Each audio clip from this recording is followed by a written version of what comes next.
Devara success తో full జోష్ మీదున్నాడు young tiger NTR. అదే జోష్ తోనే హృతిక్ రోషన్ తో కలిసి వార్ 2లో నటిస్తున్నాడు.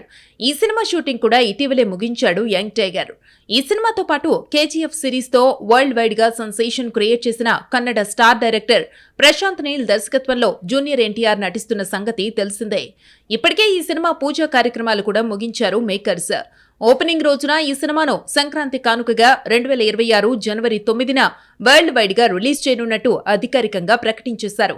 అయితే ఈ సినిమాలో మలయాళ యంగ్ హీరో టొవినో థామస్ తో పాటు మలయాళ లీడింగ్ యాక్టర్ బిజు మీనన్ కీలక పాత్రలో కనిపించబోతున్నట్టుగా గతంలో ప్రచారం జరిగింది.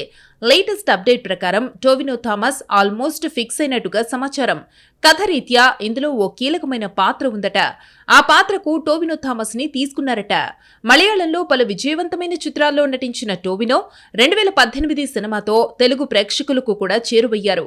మరి ఎన్టీఆర్ నీల్ సినిమాలో ఆయన చేస్తున్న మాట నిజమేనా? ఒకవేళ నిజమైతే అది ఏ తరహా పాత్ర? ఈ ప్రశ్నలకు సమాధానం దొరకాలంటే అధికారిక ప్రకటన వచ్చే వరకు ఆగాల్సిందే. కాగా ఈ నెల చివరి వారంలో షూట్ స్టార్ట్ చేసేందుకు ఏర్పాట్లు చేస్తున్నారు మేకర్స్. ఎన్టీఆర్ కూడా ఈ సినిమా సెట్స్ లో అడుగు పెడుతున్నట్టు యూనిట్ సమాచారం. రవి ప్రసూర్ సంగీతం అందిస్తున్న ఈ భారీ బడ్జెట్ సినిమాను మైత్రి మూవీ మేకర్స్, ఎన్టీఆర్ ఆర్ట్స్ సంయుక్తంగా నిర్మిస్తున్నాయి.